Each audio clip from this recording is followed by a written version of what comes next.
Assalamualaikum warahmatullahi wabarakatuh. Perkenalkan, nama saya Nurul Aziza, NIM T20198047.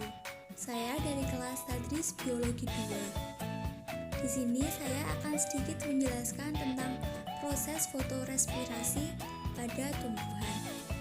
Sebelum masuk ke materi, di sini saya akan menjelaskan yang pertama yaitu pengertian fotorespirasi, fungsi fotorespirasi, faktor-faktor yang mempengaruhi proses fotorespirasi, dan yang terakhir perbedaan respirasi dan fotorespirasi.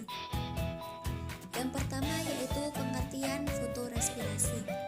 Fotorespirasi merupakan jenis respirasi pada tumbuhan yang dibangkitkan oleh penerimaan cahaya yang diterima oleh daun. Diketahui pula bahwa kebutuhan energi dan ketersediaan oksigen dalam sel juga mempengaruhi fotorespirasi. Secara biokimia, proses fotorespirasi merupakan cabang dari jalur glikolat. Enzim utama yang terlibat adalah enzim yang sama dalam proses reaksi gelap fotosintesis dan rubisco. Rubisco memiliki dua sisi aktif, yaitu sisi karboksilase yang aktif pada fotosintesis dan sisi oksigenase yang aktif pada fotorespirasi. Dalam proses biokimia ini, pada tumbuhan yang kurang menguntungkan. Mengapa disebut kurang menguntungkan? Karena fotorespirasi di sini terjadi dengan mengambil O2 dan mengeluarkan CO2 tanpa menghasilkan ATP secara langsung. Karbon dioksida atau O2 akan masuk pada jaringan tumbuhan melalui stomata yang terbuka. Namun, ketika siang hari, stomata itu akan menutup untuk mengurangi penguapan air. Menutupnya stomata inilah yang akan mengakibatkan CO2 menuju jaringan daun terganggu, sehingga terjadi penurunan CO2 dan peningkatan konsentrasi O2 dari hasil fotosintesis, yakni pelepasan O2. Terjadinya pelepasan O2 akan memicu terjadinya proses respirasi. Dalam keadaan normal, fotorespirasi akan dibantu oleh enzim rubisco untuk mengikat CO2 dan menggabungkannya dengan rubisco bifosfat menjadi 3-fosfogliserat. Namun, ketika terjadi fosforilasi rubisco ini justru akan mengikat O2 dan mengalami siklus Calvin untuk menghasilkan molekul berkarbon 2. Hasil dari karbon inilah yang nantinya akan dipecah oleh mitokondria sehingga melepaskan CO2. Kesimpulan penjelasan tadi yaitu kurang menguntungkannya produktivitas masing-masing tumbuhan itu berbeda-beda. Salah satu penyebabnya yaitu adanya perbedaan produktivitas dari tumbuhan itu sendiri dikarenakan akibat dari perbedaan derajat. Dengan adanya perbedaan derajat inilah yang membuat tanaman dikelompokkan menjadi dua. Di antaranya yaitu produktivitas tinggi dan produktivitas rendah. Yang kedua yaitu fungsi fotorespirasi. Fungsi fotorespirasi ada dua. Pertama yaitu menjaga tumbuhan dari kerusakan karena cahaya yang berlebihan. Yang kedua yaitu dapat menyediakan karbon dioksida yang dapat mengubah cahaya matahari atau gelombang cahaya. Dengan adanya CO2 dapat membantu ikatan-ikatan dan penguraian yang membantu menghasilkan energi. Di dalam respirasi ada produktivitas tumbuhan yang pertama C3, C4, dan CAM. Tumbuhan C3 yaitu tumbuhan yang memiliki laju fotorespirasi yang tinggi, di mana asam glikolat adalah substrat fotorespirasi yang terbentuk dari asam fosfoglikolat, yaitu asam yang terbentuk dari ribosola 1,5 difosfat atau RUDP yang ada pada siklus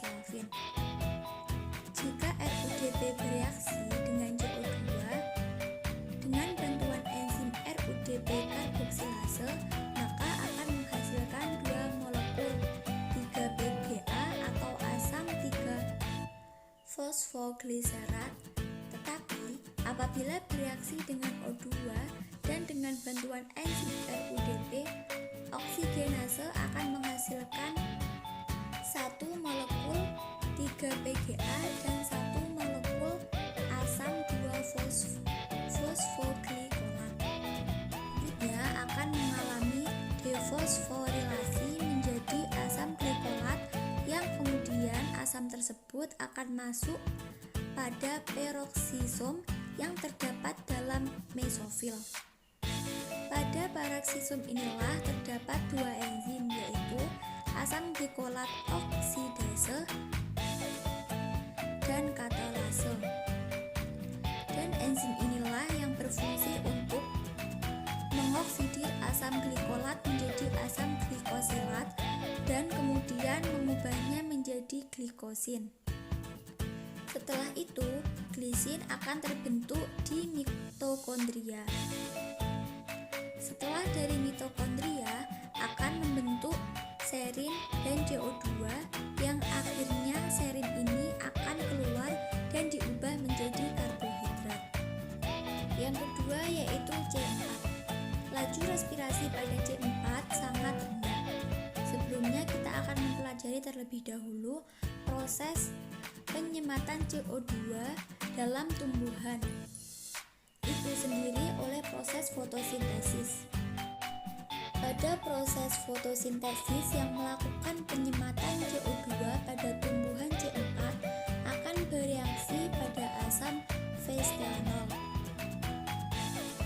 pirufat karboksilase dalam sel mesofil, yang kemudian akan memasukkan CO2 pada PEP karboksilase sehingga bereaksi pada oksalooksatat asetat. Kemudian oksaloasetat akan berubah menjadi asam malat, yang dimana asam malat akan diangkut oleh mesofil dan masuk ke sel selu dan pembuluh. Selanjutnya yang akan mengalami dikarboksilase yang berubah menjadi pirufat dan melepaskan CO2. CO2 yang dihasilkan akibat dekarboksilase inilah yang akan nantinya disemat oleh RUDP karboksilase, kemudian diubah menjadi gula dan produk lainnya melalui lintasan pentosa. Yang ketiga yaitu CAF. Tingkat terjadinya hampir sama dengan C4, akan tetapi kemungkinan pengikat molekul CO2 terjadi pada malam hari. Yang ketiga yaitu faktor-faktor yang mempengaruhi proses fotorespirasi.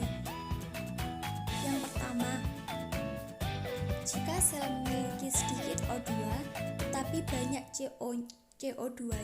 CO2-nya, maka akan terjadi normalnya fotosintesis siklus Calvin.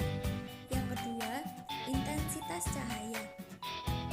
Jika semakin tinggi intensitas cahaya pada tumbuhan, akan meningkatkan fotorespirasi dan fotosintesis pada tumbuhan itu sendiri.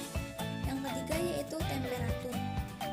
Karena meningkatnya temperatur pada tumbuhan itu juga merupakan suatu proses untuk meningkatkan fotorespirasi itu sendiri. Dan yang terakhir yaitu perbedaan respirasi dan fotorespirasi. Terdapat pada tanggapannya terhadap oksigen. Yang kedua, respirasi. Respirasi yaitu proses biokimia yang mengubah makanan menjadi energi dengan oksigen.